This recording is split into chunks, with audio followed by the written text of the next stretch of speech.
Good morning, Garland Nixon here with Scott Ritter. If I can ever get my thing. All right, Garland Nixon here with Scott Ritter. You notice I got my U.S. Disinformation Governance Board shirt on. Scott and I, we're looking at you. I got my Beavis and Butthead shirt on. Oh man, we're rocking and rolling today. Let's talk.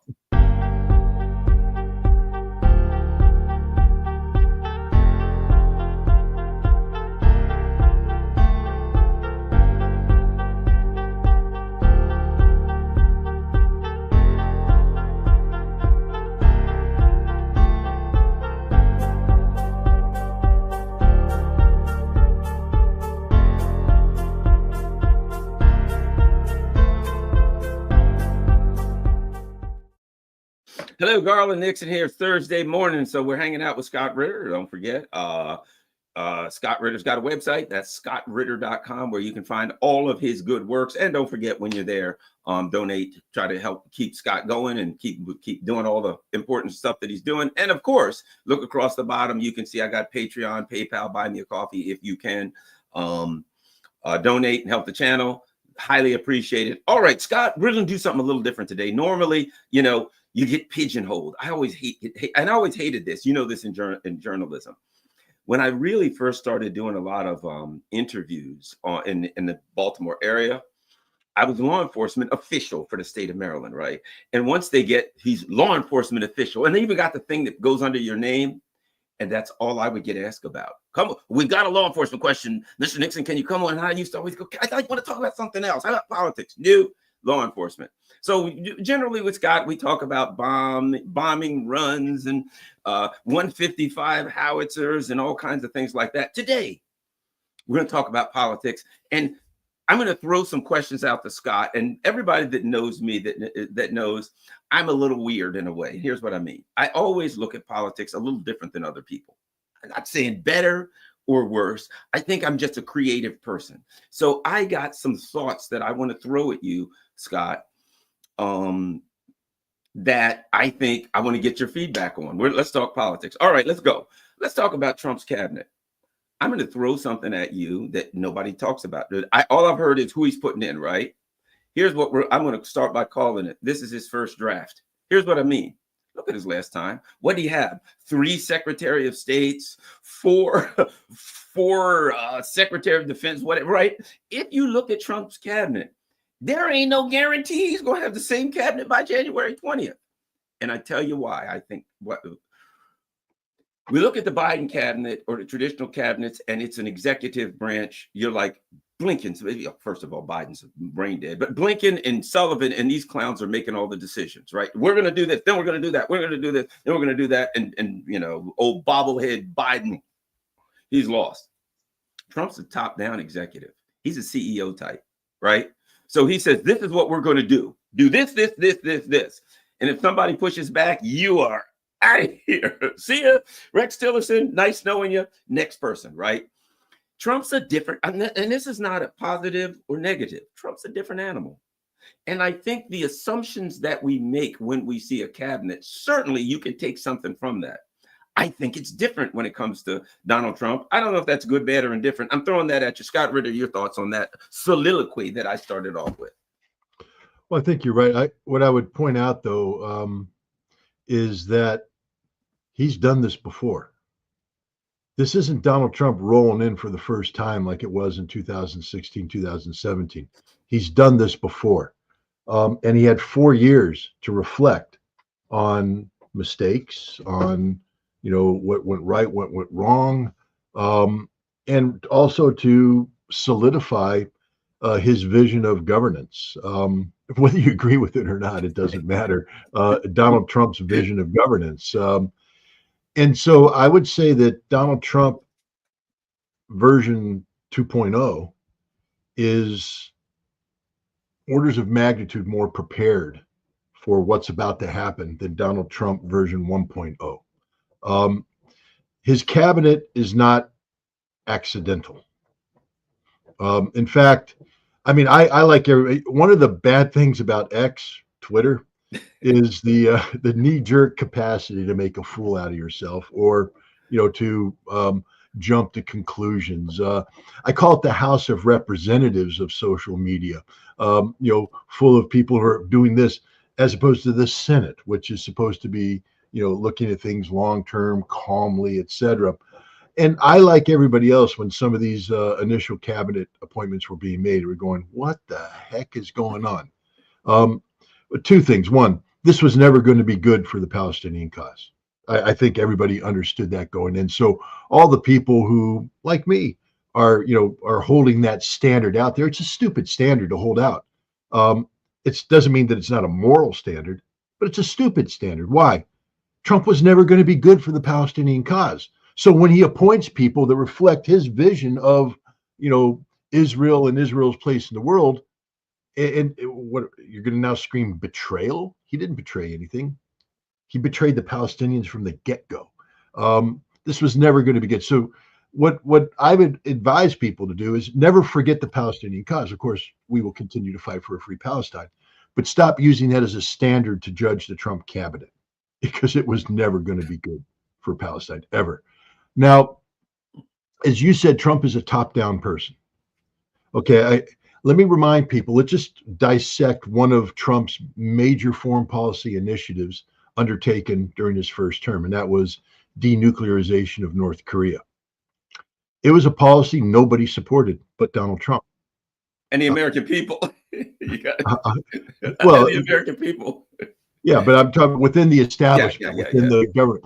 Nobody supported this. Nobody supported this. The Secretary of State didn't support this. And it ultimately betrayed Donald Trump. And I bring this up to point the National Security Advisor didn't support this.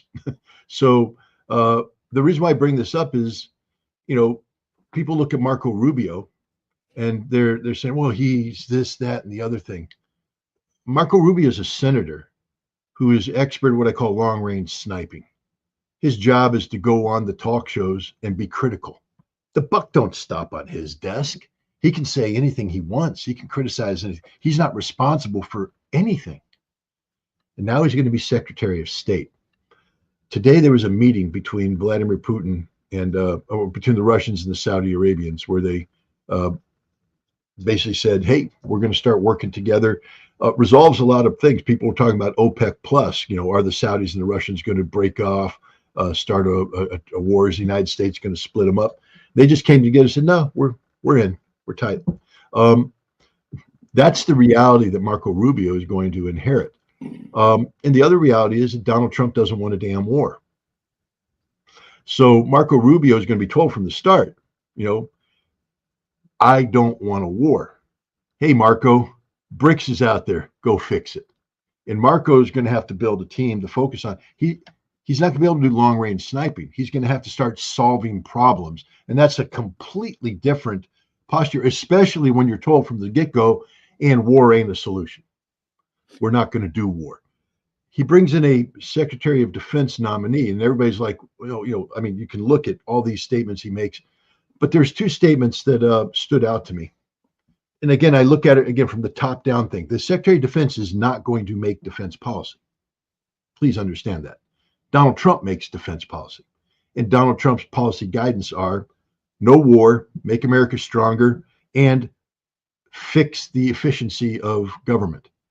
This new Secretary of Defense has said, we can't beat China.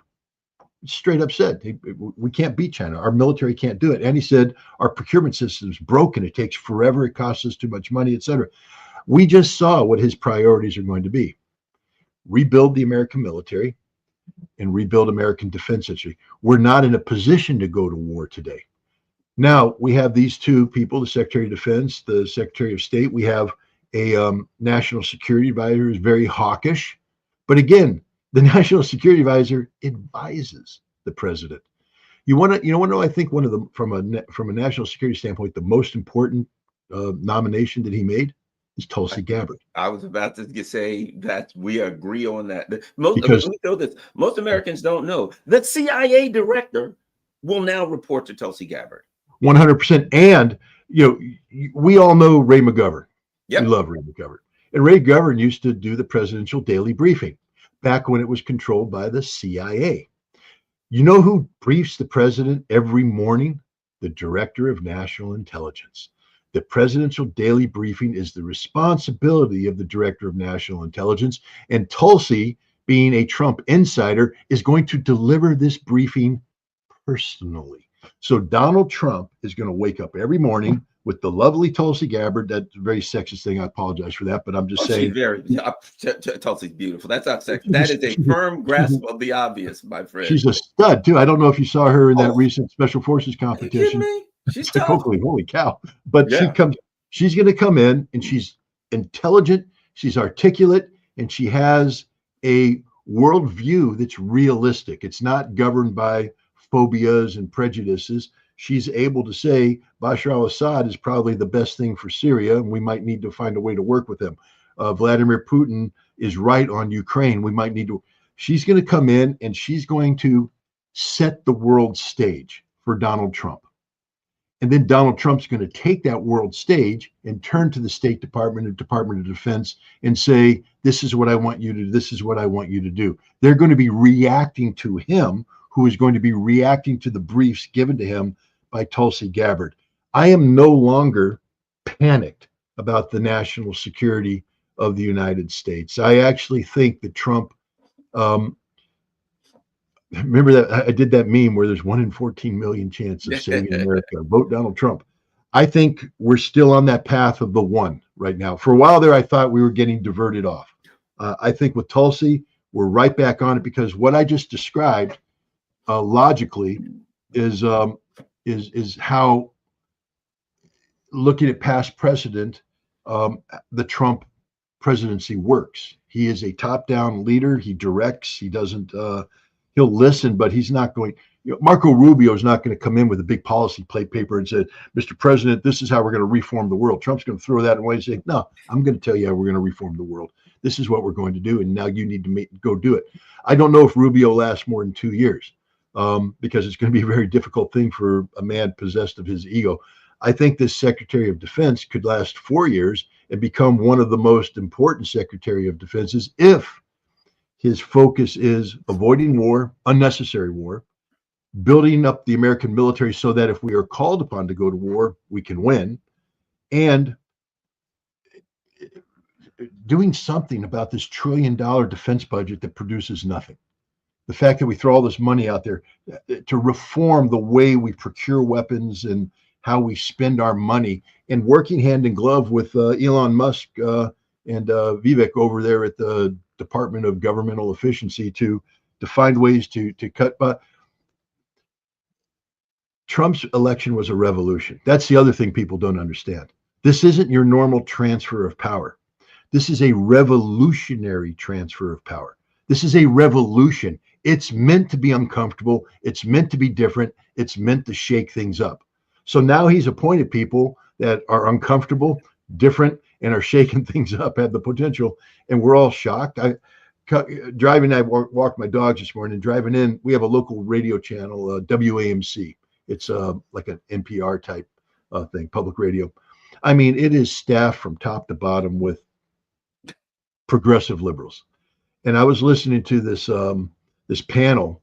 Just, I mean, they are apoplectic over Trump's and his picks and all this kind of stuff. And they're just, I mean, it's to the point where they're cackling fools. They're just sitting there laughing at things that they don't understand, trying to reinvent history to, do this, that, and the other. They don't realize that they are observing a revolution that's going to take them down as well.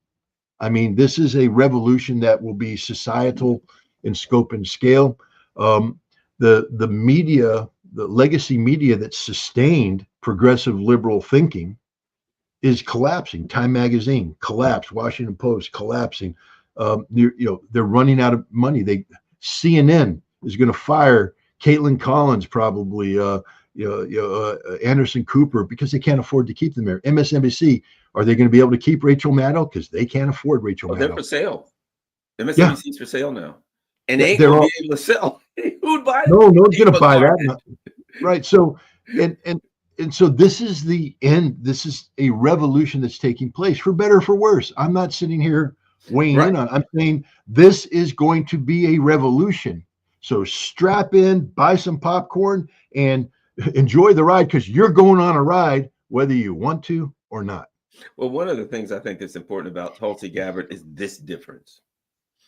When Trump says, what's going on? So when Biden says, what's going on? They say, well, the Russians are fighting with shovels. They're out of missiles and they're collapsing. They're running. North Koreans they've been all replaced with North Koreans. There ain't even any Russians anymore that fight soldiers. They've all been wiped out. I think the Ukrainians lost a Jeep. That's all they lost in the last year is one Jeep. And apparently, some guy twisted his ankle.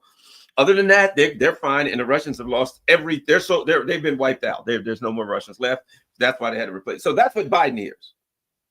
When Trump says to Tulsi Gabbard, "What's going on?" She's going to say, kind of getting their ass kicked. We better get them the hell out of here. And look, here's what I mean. Something as simple as this: hearing rhetoric that is political based, that is ideologically based, to influence the president to do something that his cabinet wants to do that he'd probably already do anyway, right? We're going to give you what you want to hear. The Russians are fighting with shovels and they're out of missiles. Okay. As opposed to somebody who's going to want some detailed information and go in and say, as best as I can figure out, this looks like what's going on.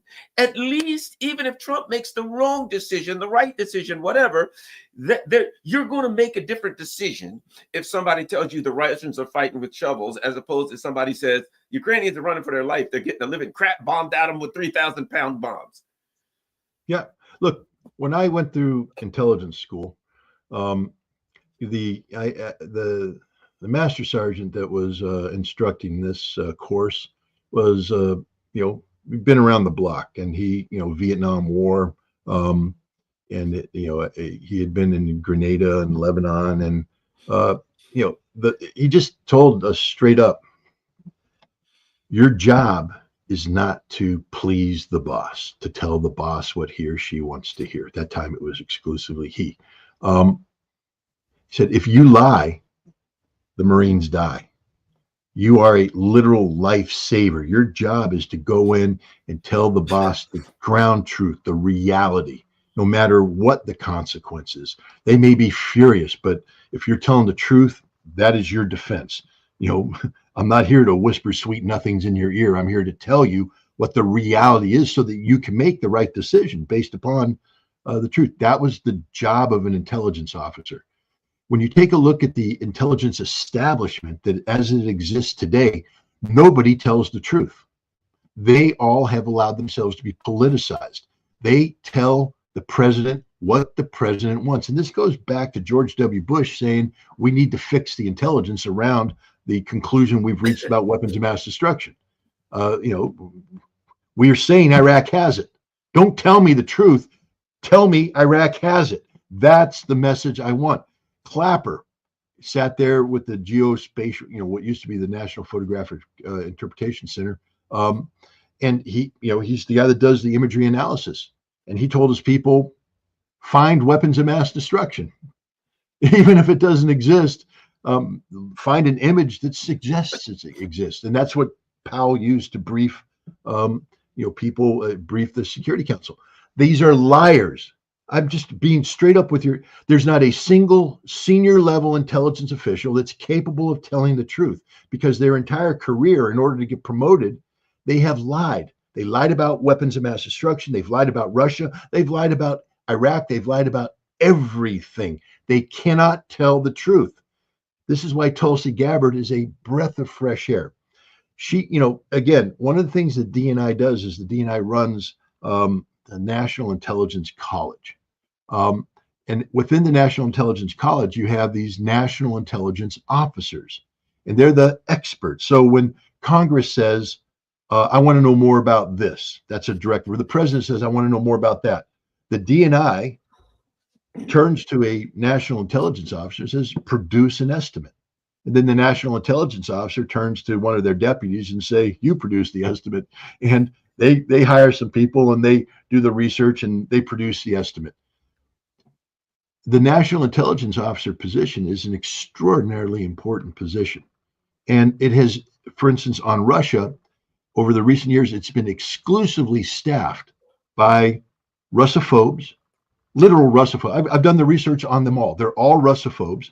They all wrote PhD theses, calling Vladimir Putin the most dangerous dictator in the world. And they all invariably support Ukraine without question. You think you're going to get a balanced, reasoned assessment about Russia out of that? No, their job is to produce a document that confirms their prejudices. That's what they do. Tulsi Gabbard is going to be able to build a national intelligence college staffed by national intelligence officers who aren't going to be politicized. She's going to set the standard, which is, you're not here to make the president happy. That's my job, and I'm going to make him happy by telling him the truth. Your job is to find the truth. No matter how inconvenient it is, find the truth. My God, that's what intelligence is supposed to be about. And yet we have not been doing intelligence for decades now. It has become so corrupt, so politicized. Michael Hayden is a despicable human being who politicized intelligence to the point where he openly violated the Fourth Amendment of the Constitution and said it doesn't matter, because when he was doing national security agency stuff, Edward Snowden blew the covers off this lying sack of poop. We have people in there who believe they can lie to the president. You have Mike Morrell, who believes that he can go around and kill people and do things without, God, because he's the director of the CIA. We have a director of operations that is rogue, doing whatever the hell they want to do. This all needs to be shut down, and Tulsi Gabbard's the person that's going to do it. When Trump talks about reforming the national security state, the director of national intelligence is the position to make this happen. The director of the CIA works for her. So John Ratcliffe, who is going to be inclined to support these things, is going to be told by her, stop the Directorate of Operations rogue covert activity right now. Bring it to an end. Turn to the NSA and say, stop illegally monitoring the communications of American citizens. This is what a revolution does. Tulsi Gabbard is a revolutionary who has the integrity to pull it off, as opposed to everybody, without exception, everybody who has populated these positions over the course of the last decade. There hasn't been one honest intelligence official at the senior level, not a single one, because you don't get to be at that level with the establishment by telling the truth. You get there. Look what happened to me when I dared speak the truth. These people don't know how to tell the truth. They're all politicized survivors. Yeah, and I see people in the chat. Oh, Tulsi's pro-Israel and pro-Zionist and all of that stuff. Yes, but I think what Scott and I are trying to do is have a broader conversation. That's part of the conversation. Nobody be any parts of government if they weren't. The question is, how do they want to resolve the current issues, conflicts, and contradictions that we find ourselves? Let me throw something. Oh, go ahead, Scott. Well, on the Israel thing, I just want to say the following. There's no doubt that Tulsi's pro-Israel. She's made that very clear. But she's honest. And here's the thing. Israel is collapsing right now as we speak. It is beyond collapsing. The CIA has been trying to overthrow the Iranian regime for some time now. If I took the reality of Israel, removed Israeli names, wrote Iran and put in Iran figures, and briefed the president about the situation, say, my God, it's in free fall. It's a collapse. We win. Yeah. It's destroyed. Just get out of the way. Get out of the way and watch the festivities. Just watch it fall.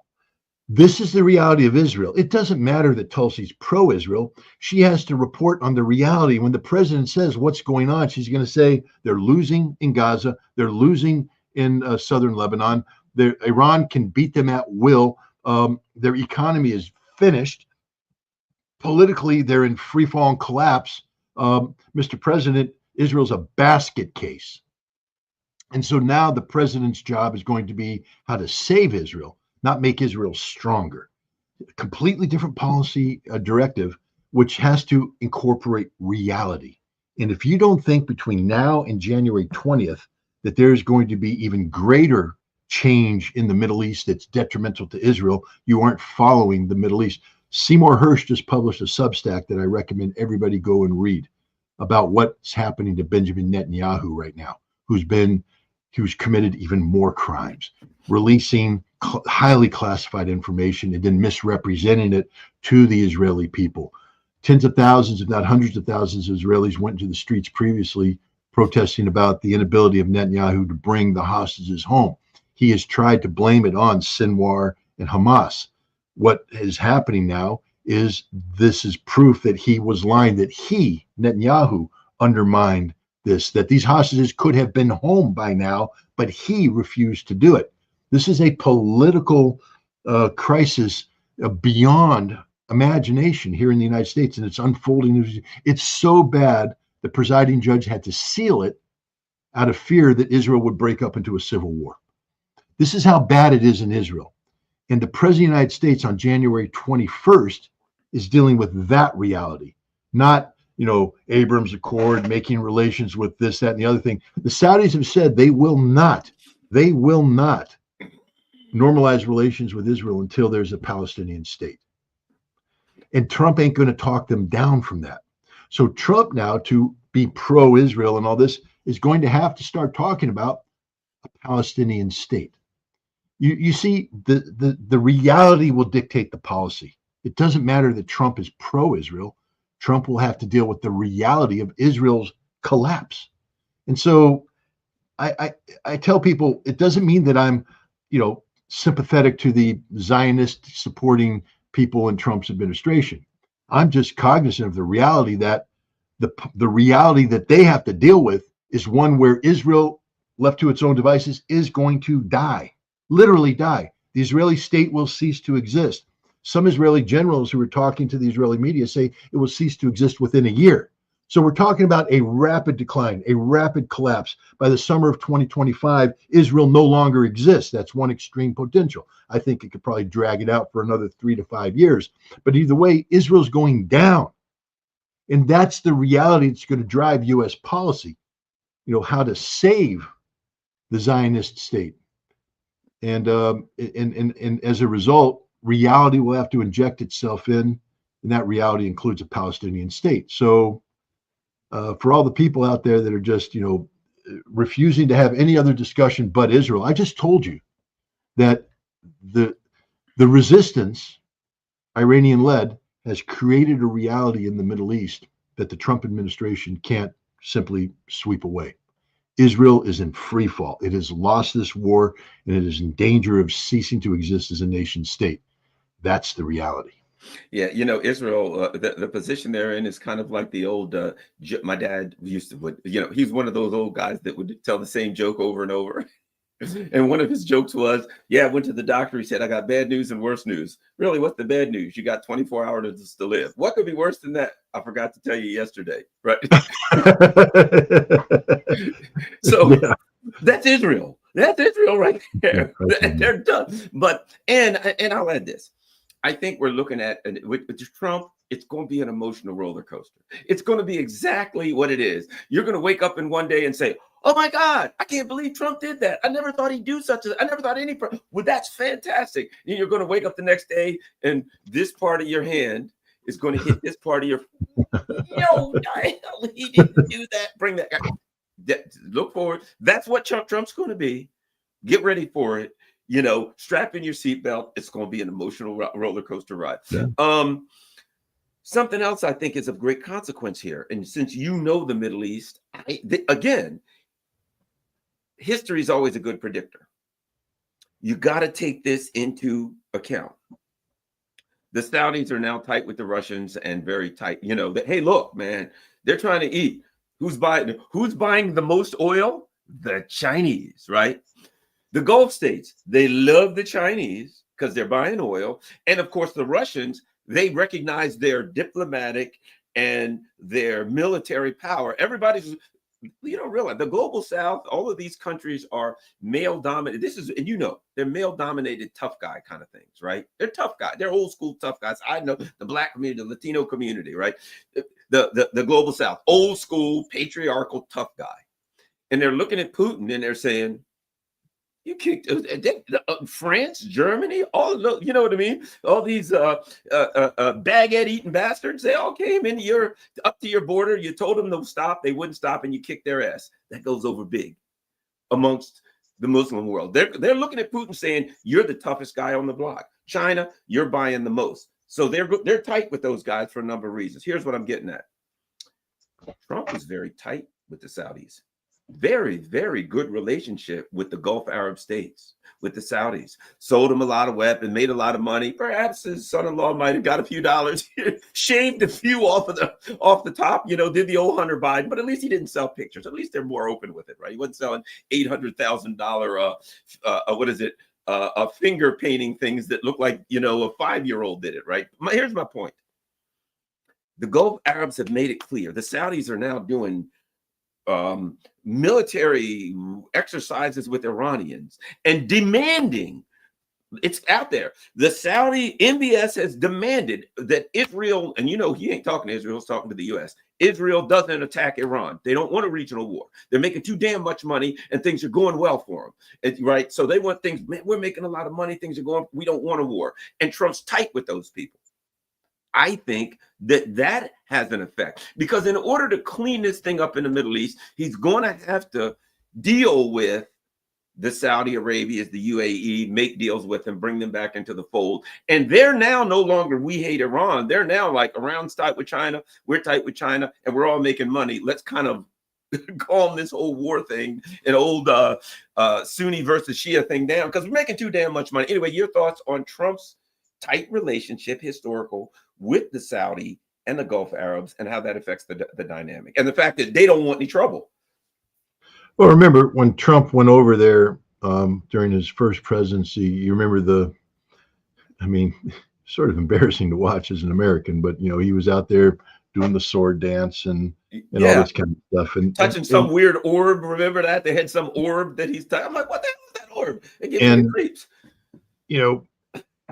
Anybody who has been in the Middle East knows that the Saudis were just sitting there gaming him, 100% gaming the guy. But they got what they wanted. The Abrams Accords, Trump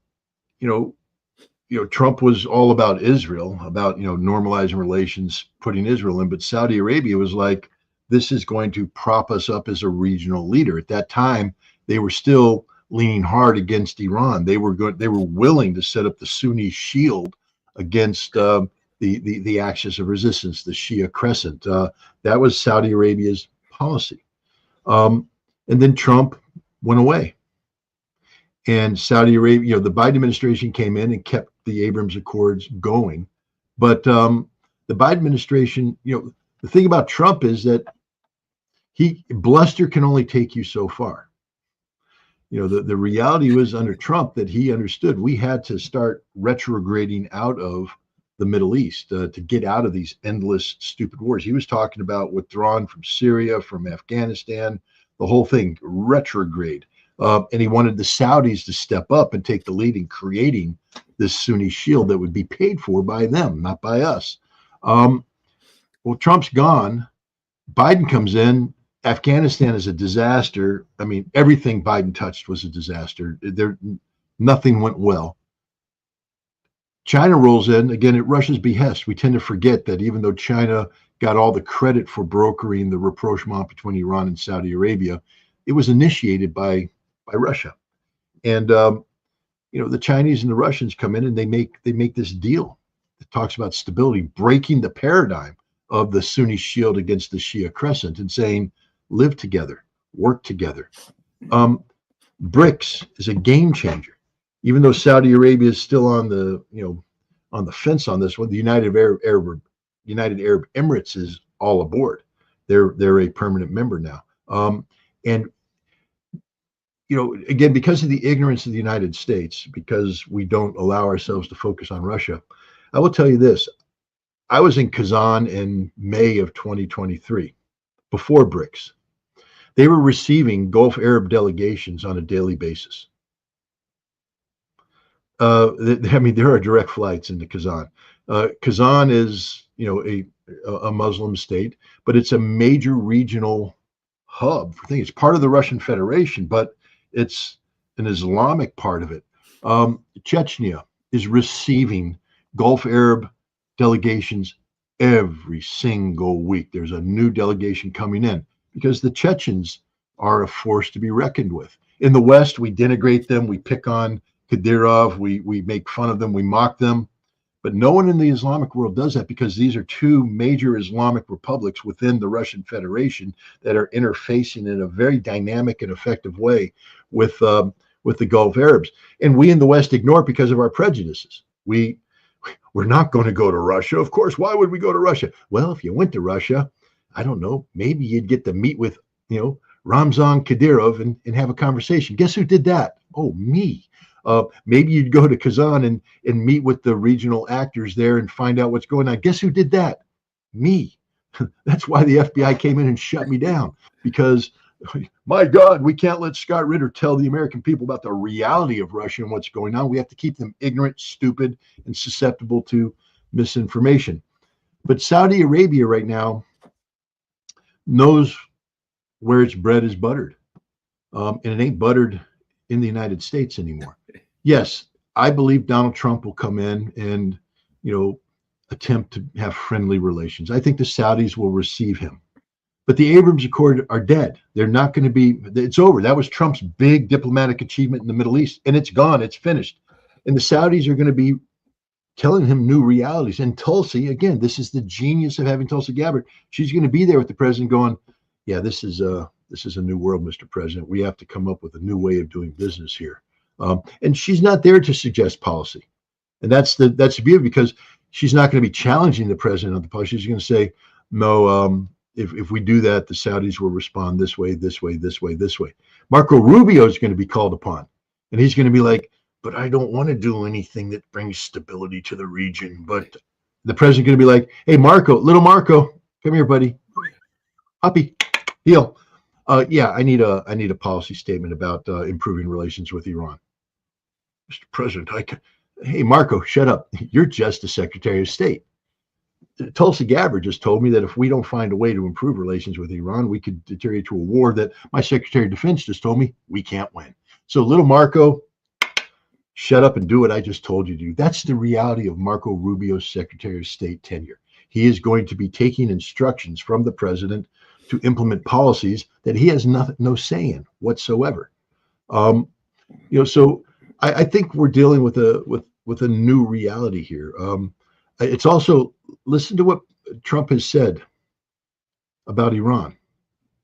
He has said that he wants to lift sanctions with Iran, that he thinks that Iran can succeed economically, and that that's what he'd like to do, where everybody succeed. He said he's not interested in regime change in Iran, which is a complete deviation from Israeli policy, which says we got to get the theocracy out of there. Benjamin Netanyahu has been, spewing nonsense about, talking directly to the Iranian people about rising up and getting rid of your. I don't know if you saw the most recent one where he said, those missiles you sent in, they did negligible damage to us, but they cost you billions of dollars. Is that how you want your money spent? Billions of dollars. The Iranian people should rise up until they don't understand. The Iranian people were tickled pink when those missiles. Right, yeah, exactly. Celebrating in the streets. Yeah. So I mean, this is a new world, and Donald Trump's going to have to adjust to this new world. And there are the good news is there are solutions out there to be had, but these solutions have to be founded upon sound analysis of the reality of the situation. And again, I don't want to prop Tulsi up too much, because nobody's perfect, nobody is great, but the greatest thing in the world, there's faults there's blinders, there's everything. She's never operated at this level before in her life, so this will be new. There's a bureaucracy she's going to have to learn how to tackle and manage, but she is the best hope we have of having somebody speaking to Trump in the morning. And as you said, every day is either going to be, oh, wow, or, oh, because Trump is just going to be, Trump is going to be Trump. Yes, he's a volatile character. Yeah, but Tulsi's the person that every morning gets to set the stage. it's like a reset. Boom, Mr. President, this is what's going on. And I couldn't think of a better person. You take a look at who Trump had in before, Dan Coates. He hated Dan Coates. Dan Coates hated him. Or he brought in an absolute yes man in the end. I think Radcliffe was brought in to be an interim DNI in the final months. Just a yes man. We don't need a yes man. We need somebody who comes in and tells the truth. And Tulsi is a commissioned officer in the United States Army. Integrity is imbued in her every fiber. And I believe that she will tell the president the truth, the hard truth, the inconvenient truth, but the truth nonetheless. Yeah. So again, I understand. People in the chat are upset. Well, no, you guys are on hopium. Nobody's got any. This is not about hope. Right. Exactly. This is not about hope. This is about trying to evaluate what's going on, understanding that the dynamics have changed. Just tell the people in the chat, guys, this is going to happen, whether you want it to or not.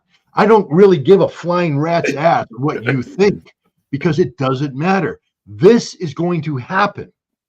I mean, and it's going to get worse, people, because if you're thinking the Senate is going to come in and, do its advise and consent role in the Constitution, Trump is pushing for recess appointments, which means there won't be any Senate confirmation, not the traditional sense.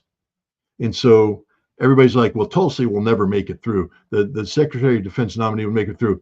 If it's a recess appointment, they're in like Flynn. And guess who else is in too? And this would require shifting to domestic, but Matt Gaetz, the most revolutionary person in the. And if you want to think that I'm unhappy about Matt Gaetz, you don't know a damn thing about me. Guess who visited me on August 7th, ladies and gentlemen? The FBI. The FBI visited my home, empowered by the Department of Justice, which put forward whatever it is, whether it's an indictment, a sealed indictment, who knows, because of free speech. Yep. Because they disagree with what I am saying.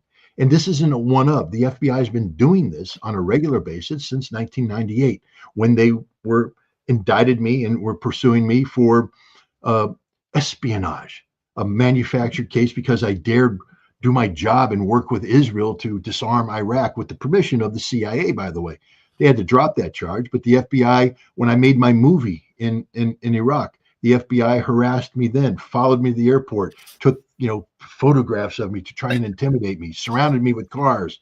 The FBI has been on my case from day one. They promised to do so. When I resigned from my position as a weapons inspector, I was told by the head of the CIA liaison in New York that the FBI will F me in the butt for the rest of my life. So if you think for a second I am going to sit there and go, oh no, Matt Gaetz wants to bring down the FBI, you're wrong. The National Security Division of the FBI is one of the greatest threats to American security today. They are anti-American. They operate in complete violation of the Constitution, and they work at the behest of the National Security Division of the Department of Justice, which is about oppressing American civil liberties, not defending American civil liberties. They've been politicized, they've been weaponized, and they need to go. It's a revolution, baby. And we got the guy that's going to run the guillotine nominated for the position. Is he perfect for the job? For a revolution? Yeah. His job is to take heads. His job is to execute. This is the vengeance that Trump was talking about, and it's going to happen. And to be honest, I'm not unhappy about it, because I have spent the last 26 years living under the tyranny of a Department of Justice out of control, of an FBI out of control. They came into my damn house without probable cause. They manufactured probable cause. All right. And this is not a good thing. And they came into the homes of the Uhura Three. They've come into homes of many Americans who have simply voiced opposition to the policies of the Biden administration or previous administrations. That's not what the FBI's job is, and yet they've made it their job. That's not the role of the National Security Division of the Department of Justice is, but they've made it their job.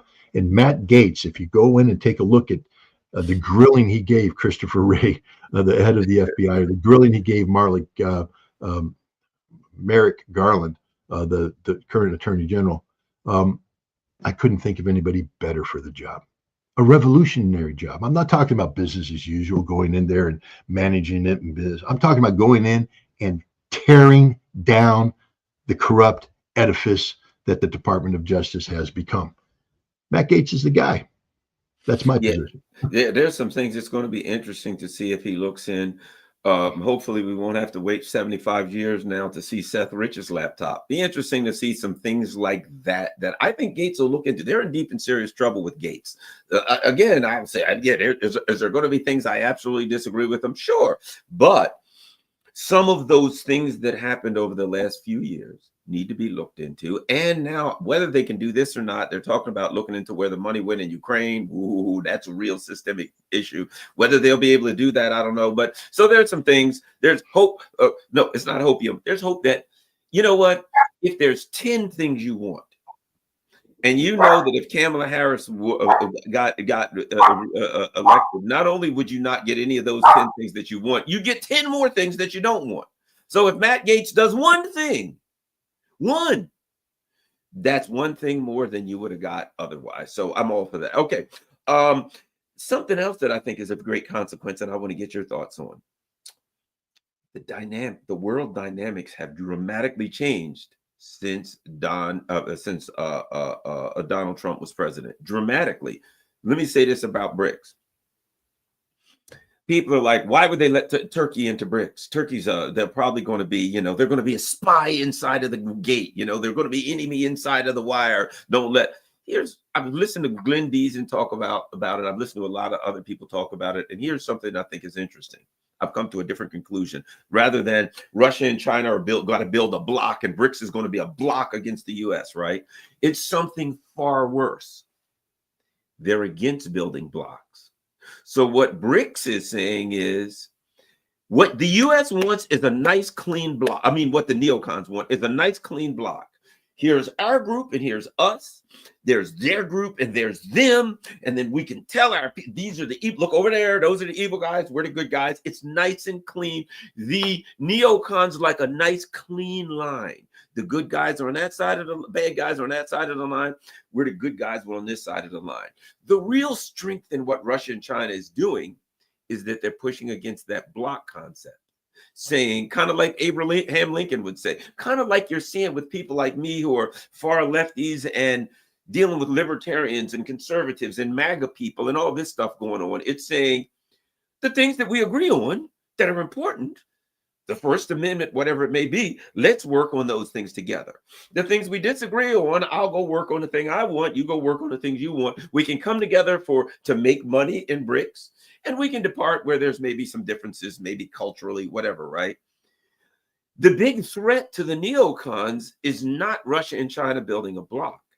It's them creating a dynamic, a non-aligned kind of movement where people can say, look, you can be aligned with the US on certain things and we'll still take you in BRICS. We're just trying to make money. And now it prevents the neocons from building that black line with one group on the other side. It's an anti-block block. I think I'm losing myself down some kind of a rabbit hole, but you get my point, Scott. No, 100%. Look, when Putin and Xi came together in Beijing on February 4th, 2022, on the eve of the Beijing Winter Olympics, I just want to point out, how utterly stupid the United States can be at times. Joe Biden could have traveled to Beijing to be part of the opening ceremony of the Winter Olympics. Had he done that, the world we live in might be totally different. Why do you say that? Because had he done that, Xi Jinping would have had to pay a lot of attention to him. A lot of attention. I mean, this is a big deal. The American president coming, we got to receive him, all that. And he may not even had time to meet with Vladimir Putin. And that 5,000-word joint statement that they published may not have been published on time and might have been modified afterwards if Biden had just come in and said, hey, glad to be here. Look forward to working with you more on the international stage. Want to reintroduce you to my national security advisor and Secretary of State. We got off on a little bit of a bad foot there in Alaska. But, we're positive thinkers here and all this stuff. Total disruption of the Chinese-Russian dynamic at a very important stage. Instead, Biden stayed away. Putin came in, and they published this 5,000-word joint statement that basically declared war against the rules-based international order. And people need to read this statement. It's definitive. It's not we're thinking about it, maybe down the road, if, and, well, no, it's, we are declaring war against the rules-based international order. It's over, finished for us. We're not going back. We're only going forward. And they mentioned 3 multilateral forums that could challenge it: BRICS, the Shanghai Cooperation Organization, and the G20. And they treated all 3 relatively the same at that time. But then what happened is BRICS grew. I mean, it got more relevant. The Russians made a ploy in 2022 about the need for a currency to challenge the dominance of the dollar. The world wasn't ready for it because BRICS had to mature as an institution. In 2023, under South African leadership, BRICS expanded, brought in 6 members. Argentina dropped out. Saudi Arabia went on the fence, but 4 became permanent members, including the United Arab Emirates, Egypt, Iran, Ethiopia. They're there now. They're in the big game. And this year, 2024, Russia hosted the BRICS summit and institutionalized it, made it a mature, functioning establishment with institutions capable of, coordinating on a consensus-driven basis policies of from a multilateral perspective. It's not being dictated by the United States as the G7 and NATO and things are. It's different, and they've institutionalized it. The world is a completely different place today than it has ever been. BRICS is far more complex. People keep thinking about BRICS as if because they're expecting things to happen right now. Right. That's not how it works, guys. You want a baby? Well, find a wife. Make your relationship what it's supposed to be, and then you have to wait. There's a gestation period. You do the conceiving, a lot of fun, but then you have to have the gestation before you give birth. And what you give birth to requires a lot of caring before it grows up and becomes something that's capable of going on its own. BRICS, Kazan, I view it as the honeymoon. They went out there and they made whoopee, and now they've got to wait, and they've got a gestation period where this thing has to grow and develop. And then they're going to give birth to something, and then they have to take care of it and nurture it, and it will grow. But we're past the point of no return. The baby's in the belly, and so it's going to happen, and there's nothing that's going to be done to stop it. This is the reality of the Russian-Chinese dynamic. This didn't exist during Trump's first term. This didn't exist at all. It exists today, and Trump's going to have to deal with it. BRICS, as you said, isn't about creating a bloc that's anti-American. I mean, Putin has said straight up, because there's been a lot of focus put on de-dollarization. And Putin said, you do know that we didn't stop using the dollar. The dollar stopped allowing us to use it. And so we have to adjust to that. Look at Turkey. You mentioned Turkey and coming over. Why did Turkey find BRICS to be attractive? Because the EU wouldn't let them play. The EU wouldn't let them in. The European Union. Turkey wanted to be part of the West. The EU blocked them out. They're going on. Hungary is going to be gravitating this way. What's happening in Germany right now? We see the total collapse. You and I talked about this a long time ago, and we predict. I know I predicted revolutionary change in Germany. Revolutionary change brought about by the total collapse of the German economy and society because of sanctions. I wrote a paper on it in December of 2021, said exactly what's going to happen. It's happening. And so now we have a situation that's fascinating because there's going to be snap elections, and the party that's going to, and the Japanese just stopped doing sanctions and doing business with Russia. The Japanese are back in business in the car business in Russia. But Germany, they're going to have snap elections. The party that's positioned to win is the Alternative for Deutschland, AfD party. At a time when Germany and the EU is going to Georgia, which had elections on October 26th, kept the Georgia Dream Party in power, no evidence of foul play, but they're all screaming, "Oh, no, no, you can't do this. You can't let a pro-Russia, blah, blah, blah, blah." AfD is positioned to have a governing majority in this election. How does Germany, the democracy, respond? Lawmakers are panicking, running around saying they're going to ban the AfD party. Ban it. The party that will be able to get a ruling majority in a fair and free election, they're now talking about banning it. And if you think this is going to go over well in Germany, think again. We're talking about the potential of revolutionaries in the street. And if Germany goes revolutionary, it's game, set, match for Europe, guys. Yeah. It's a house of cards that's going to collapse in. Let me ask you this too. That's the other thing we got going on. We got these European ruling elites, who, the weird liberal crazies, who they were convinced that Kamala was going to win, and they were all shocked that Trump, and now they're in shock and they're saying crazy things. Bojo, we might have to send troops. Really? I don't think the Russians are scared. They mean troop. They don't put an S on them end. They got like a guy with a backpack they can send. That ain't going to work well. F troop. Yeah, exactly. That's exactly like Agorn. And then now the French are saying we might have a couple thousand troops to send. The Russians are like, yawn. Don't do it, guys. Just don't do this to yourselves, right? Which is all bluster. We know that. Trump comes in. He don't like these people. They're Biden kind of people. You know what I mean? I don't like these people. You don't like these. Macron and Schultz, and their own citizens don't like these people. Nobody likes them, right? Your thoughts on Europe? Somebody could start asking questions about what happened in Nord Stream. Perhaps it wasn't the half a dozen Ukrainians in a sailboat. You got Orban sitting there, and Fico, again, lefty, righty. But they're both sitting there grinning with that "I told you so" look on their face. Your thoughts on the dynamics in Europe? How let me add this. People are saying NATO can't survive. One thing about NATO, if the truth about Article 5, right? Article 5, as you know, is, for those who don't know, it doesn't mean everybody has to join in the war. It just means if something happens, countries can act as they see fit. So Article 5 could sit there forever, because it doesn't mean that everybody has to jump in a war. And don't look like there's going to be no war from the jump in anyway. So that's a whole nother story. But at any rate, your thoughts on what will be revolutionary, maybe a strong word, significant changes coming to Europe.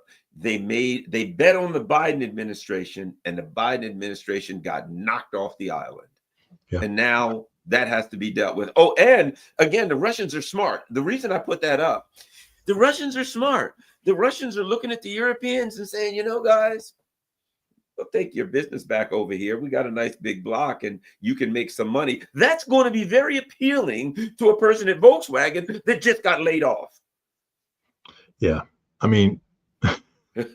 Volkswagen is one of these tells for not just Germany, but Europe. Under the Biden administration, Europe was put under a lot of pressure to do what's called de-risking. You see, because we wanted to punish China, we wanted to sanction China, we wanted to isolate China, but we couldn't. We didn't want to be aggressive because we want to be friendly with China while we screw them. And so it wasn't called sanctioning or we're pulling out isolation. It was called de-risking. We have to de-risk our supply chains. And so Olaf Scholz, the failed chancellor of Germany, flew to China. Ursula von der Leyen flew in behind him, the EU, and they were going to put pressure on China to line up against Russia, to stop helping the Russians, to sanction the Russians. And the thing was de-risking. While you support Russia, we have to de-risk. And the Chinese are like, okay. You got to do what you got to do. The Scholz brought like 48 CEOs of different German companies along with him, and one of them was VW. And he pulled Scholz aside. He said, "Let me talk to you a little bit about de-risking here, buddy. You understand that in the entire Volkswagen enterprise, global enterprise, we're losing money everywhere, because of your stupid policies. We're losing money. The only thing that keeps us in the black is China. That's the only thing. And now you're telling me to de-risk, to pull out, to pull back. If we do this, it all collapses. Volkswagen shuts down. And all the other industries were telling Schultz the same thing. This is what happened to Germany. They committed suicide, literal suicide. Now, the beauty of it is, as you said, with Russia and China, under the right conditions, they'll just open their doors back up and say, come back in and play. And all the little compliant European companies will do so because it's called business. Trump understands this, by the way. Trump understands business. He understands the transactional nature of this. I think he'll give Russia their money back too. I think you'll. They're going to have to. They're going to have to. Money that you took from Russia, give it back to him because again, he's a businessman and he knows. Are you ready for Trump? The beauty of Trump. Yeah. You give the money back, and then he's going to turn to Europe and go, those billions of dollars that you took, the profits that you went and sent to Ukraine, you got to pay Russia back that too. Oh yeah. You got to give Russia everything, all their principal and all the interest. That's what's going to happen. Europe is falling apart as we speak. This dream of a European Union was always a very difficult dream to implement. People tend to forget that there's always been a historic split between Paris and Berlin about monetary policy within the European Union. Even when it was healthy, it was unhealthy. You do remember there was a crisis in Greece, right? You remember that big crisis in Greece that almost tore the European Union apart? Well, there's a crisis in the south, in Italy, in southern Italy, in Portugal, in Spain. There's all sorts of problems in Europe that have been papered over. They can't be papered over. Now we've thrown in, the fact that Europe is itself just collapsing. What's we're seeing in Germany could be repeated elsewhere. NATO is over. NATO is finished. When Rutte, the former Dutch prime minister, took over from Stoltenberg, I wrote that he could very well be the last secretary general that NATO ever has. And the more I reflect on this, the more I think I'm right. NATO can't survive another embarrassment. The defeat in Afghanistan, we forgot about it because we jumped in with 2 feet into Ukraine. But the fact is, Afghanistan destroyed the credibility of NATO. NATO hasn't recovered internally from that disaster. That's why I have to chuckle every time I see General Bauer or Admiral Bauer, that German, out there saying, if it weren't for nuclear weapons, we could go in and kick Russia's butt. With what? You got nothing. You are a fundamentally broken organization that is comprised of fundamentally broken nations. And the defeat in Ukraine, and it's happening, ladies and gentlemen. We aren't going to get into the, what caliber of artillery shells being used today, but it's happening. Ukraine has lost this war. It's inevitable. Even Rutte had to acknowledge, they're losing the war. It's over. And the defeat for the Ukrainians is the defeat of NATO. And this defeat of NATO will destroy NATO. NATO cannot recover from this because this defeat is happening at the same time that European economy is collapsing. And the only savior for the European economy is to reopen economic relations with Russia and BRICS and China and all of that economic potential. So Europe is going to be remade in a way. Again, it's revolutionary. I'm not saying this is for better or for worse, although I do believe that the collapse of NATO is for the better for the world. It's an institution that has lost all legitimacy, doesn't have any reason to exist. It's not a defensive alliance, it's an offensive alliance. And it just has become a tool of the kind of foreign policy that Donald Trump no longer supports. And hey, guys, he won the election. So, I think NATO is going to collapse. The European Union is going to collapse. And the United States isn't going to do anything to stop it because Trump has been fundamentally against this stuff. South Korea reconsidering arming Ukraine. That links to the North Korean soldiers story in this what I call fiction, because there's no evidence that North Korea has dispatched combat troops into Kursk to fight, none whatsoever. But the Ukrainians are using the fiction of the story, which has been propagated by the United States and others, again without evidence, to get the South Koreans to step in and provide assistance, which they desperately need. And South Korea has shown itself to be stupid enough to to move in that direction. But that's not going to save Ukraine. Ukraine can't be saved. It's over. And I think here's what we're seeing. Look, when the Biden people, neocons were in and, hey, South Korea, we need you to send some weapons. Yeah, they do what they were told. They get squeezed a little bit. Everybody's looking at the writing on the wall, and everybody knows there's a new sheriff in town. And now I guarantee you, the Biden people, what's going on. They're calling them and saying, look, quick, before Trump comes in, we need you to spend $10 million worth of stuff. And the South Koreans are like, didn't you start off by saying now that Trump won? Yeah, no. Yeah. Let's go back to that first part of the sentence. Yeah, in about 2 months, this is going to be problematic for us. And we know this guy, the last time he was there, he was marching over to South Korea, shaking North Korea, trying to get a deal. He ain't going to like this. So now, basically, all of the things that the Biden administration kind of bullied people. You know what I mean? They bullied a lot of these smaller countries. Do this, send this, give this up. A lot of these countries now, they didn't do it of their own. It wasn't an organic reason that they did these things. They got bullied. Even Japan. Japan is, if you're following Japan, they've had some major, what is it? The LDP have ruled since like the 40s or something, and they're losing rule. The Japanese are starting to say, perhaps we should go in another direction. The dynamic in Asia is changing. I think that free crap to Taiwan, Trump ain't much on free stuff. You know what I mean? Free weapons to Taiwan. He ain't signing off on that. Mainly because it's free. And he's cheap as hell when it comes to that kind of stuff. So I think we're looking at, lastly, if you could do me a favor, your thoughts before we go, Asia, your thoughts on that.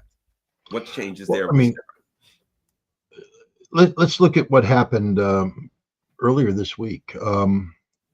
Last week, I believe, the Philippine president signed 2 new laws into effect, which asserted Philippines' sovereignty over a variety of shoals and reefs and such in the South China Sea that are, in dispute. One of them is the Scarborough Shoals, located to the west of Luzon, the major Philippine island. China on Sunday, and remember, this is happening after Trump has won. So China knows who's coming in to be the next American president. So China did what they call a baseline of measurements. So they said that the Scarborough Shoals is defined by the following geographic coordinates, and that's important because once you establish those coordinates, you establish territorial waters, and you establish the economic zone, the economic zones. So China said Scarborough Shoals is ours. This is how we define it, and now we have defined territorial waters and economic zones of interest. And then I think yesterday or 2 days ago, they held major military exercises there. And they said, yeah, it's Chinese territory. We're defending it. They put a marker down. This is after the Biden administration went in and reaffirmed the importance of the 1951 Mutual Defense Treaty with the Philippines, that we're going to be there for them. Japan made noise about doing joint military exercises and all this stuff. And China went, yeah, Scarborough Shoals is ours, and we're going to defend it to the death. And what are you going to do about it? Knowing that the Biden administration is out, Trump's coming in, and Trump's going to sit there and say, he's going to turn to his Secretary of Defense and say, "Hey, can we do anything in Scarborough Shoals? Can we do anything?" He say, "No, if we go to war with China, we'll lose. We're not ready." So I think Trump's going to come into the Philippines and say, "Hey, sorry, you lost it," or at least China is initiating that. My point is this: that we don't have a strong position in the Pacific. We took far too long to pivot to the Pacific, and we've pivoted in the wrong ways. It's like if you have a house that needs to be maintained, and we're talking about structures. We need to do some basic structural work. But I decided that I was just going to repaint the outside. It looks nice, but did I actually solve any of the structural problems? The answer is no. We have gone to Australia, and we have put a Marine base in Australia, and we were rotating through a battalion-sized force there. We're now bringing it up to a brigade-sized force. but it's in Australia. Ladies and gentlemen, please look at the map of where Australia is, where the United States is, how much distance is there to sustain this brigade, and realize that a brigade of 5,000 Marines, while they're full of hard-charging guys, doesn't change the dynamic of anything. It's just the beginning of a larger buildup that now has to come across the Pacific, and we don't have the Navy to do that. That's the painting that's taking place. We've gone to South Korea and Japan, and we've created this new alliance, but it's paint. There's nothing real there. We've talked about, backing up with nuclear weapons, et cetera. But the second you talk the second somebody says, nuclear weapons, we're in the land of ridiculous now, because the second you use nuclear weapons, it's all over. It doesn't matter. I got to add one other quick thing that's important. Tulsi Gabbard. Tulsi Gabbard, have you heard her tell that story about she was in Hawaii and all the phones went off and they said it was a mistake or whatever, that the missile was fired, and people were running around Hawaii scared to death because they thought it was all over, and she was scared and everybody was scared. She's from Hawaii. Yep. Home of the whatever 5th Fleet, 6th Fleet, whatever fleet's there. They know good and damn well that the first missile coming from Asia is going to turn Hawaii into a pile of volcanic ash, right? Yeah, North Korea. Yeah, she's the one that said is going to look at it and say, yeah, everybody I know at home is dead if we push anything in China. Talk about somebody that has an incentive not to go to war and to have some kind of a nuclear exchange with China. Ain't nobody you could have better than Tulsi Gabbard, in my opinion. No, I agree. And also, I would say that this new Secretary of Defense nominee, he, working with the Pentagon, he participated in multiple war games where we were going up against China, and we lost every single time, And so he knows. He's just sitting there going, well, and when you take a look at this alliance we've built with the South Koreans and the Japanese, what did we get out of it? South Korea's entire reason for being is unification with the North. That's what it's all about. South Korea is nothing without the North. They've said that's what we want. Kim Jong-un, after doing his new business deals with Russia and everything, he said, yeah, we don't want to be part of the South anymore. We're not just thinking reunification. You're on your own. He blew up the roads, blew up the rails, and said, we're done. We're not part. And the South doesn't know how to handle it, because their whole reason to exist is to reunify with the North. And now that's gone. The South is Japan doesn't like the South Koreans very much, because there was a war where Japan occupied the Korea, and the South Koreans tend to hold the Japanese to account for that. So this alliance that we created is already collapsing. It's one that we pay an inordinate amount of money to. You remember when Trump was in last time, he stopped the military exercises that were taking place because they were deemed to be provocative.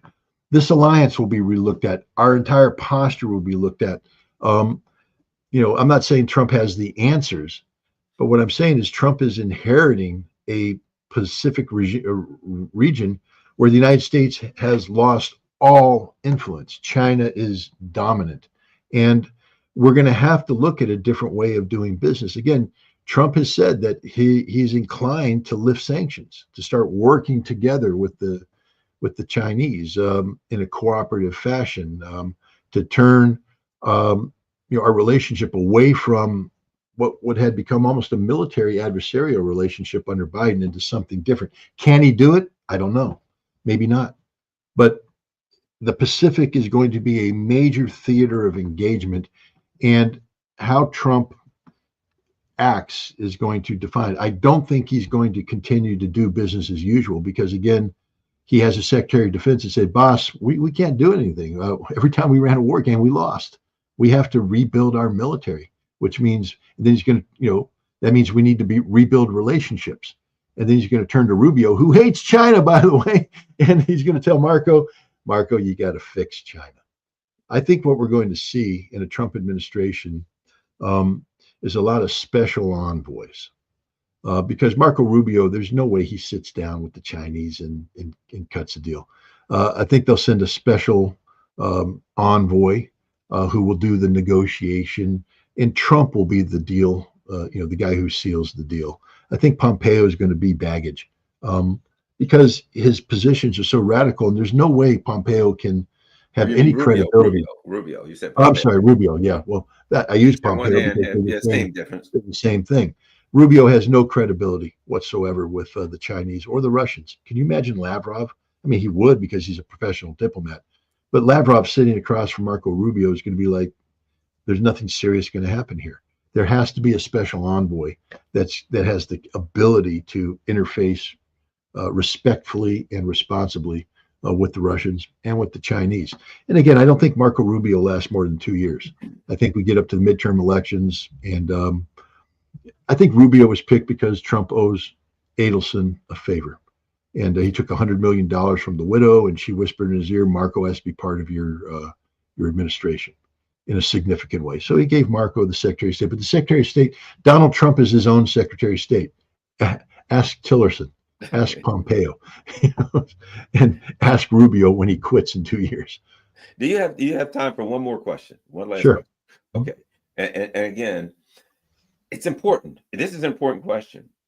The one thing we know about Rubio is he hates the Venezuelans. I think his job is Venezuela, Nicaragua, Cuba, the Latin America. He's going to be the Monroe Doctrine guy that comes in and says, we're going to once and for all put Venezuela and Cuba and Nicaragua in their place, and Bolivia, all of them, or put them in their place. The Russians are building a plant in Bolivia with Bolivians where they're going to process the lithium. So there's going to be no more you buy the raw lithium and you process it and the Bolivians don't make money. They're going to process it and they're going to sell it to you at market price, right? Okay. Bolivia is becoming a BRICS partner, I believe, country. I'm just reading that, right? Okay, so here's my point. The days when you could just march into the Russians have just signed a deal with Venezuela that includes like military stuff, right? All kinds of stuff with Venezuela. The days when the U.S. could send a couple of spooks to Venezuela or anywhere in the, the School of the Americas, do whatever the hell they wanted and go overthrow any country they wanted and dominate anybody in Latin America and take their oil and bananas and stuff.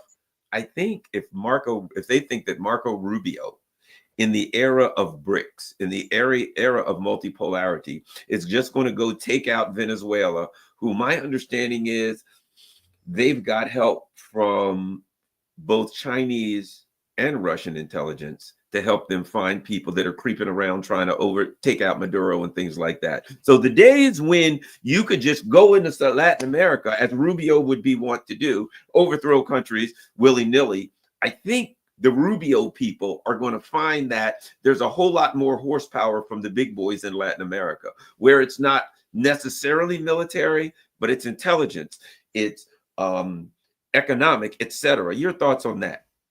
Well, I mean, you're absolutely right. Again, remind your audience, Juan Guaido is a Donald Trump invention.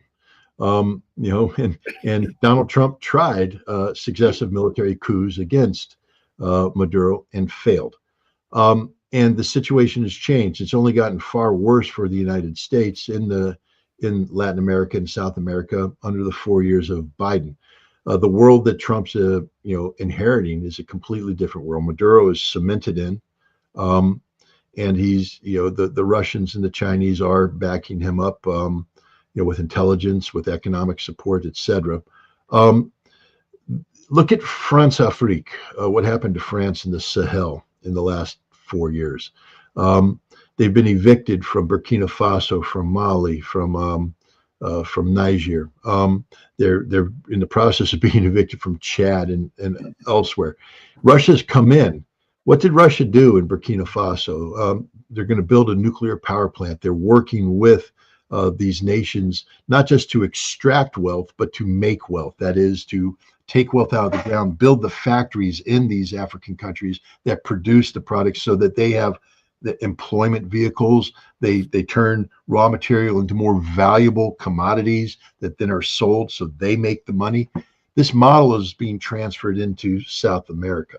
And I think we're going to see in the course of the next 4 years, which is the Trump second term, that there's going to be an anti-neo-colonial, because America's relationship with South America is a neo-colonial relationship. We are the overlords, and I think you're going to see a transition away from that as Russia and China seek the economic engagement, the economic empowerment of nations like Bolivia, Peru, and others, and it just redefines it. And so if Marco Rubio thinks he's going to be able to make a phone call to Southern Command and say, hey, we need you to intervene in all this, Southern Command is going to say, no, we can't do it.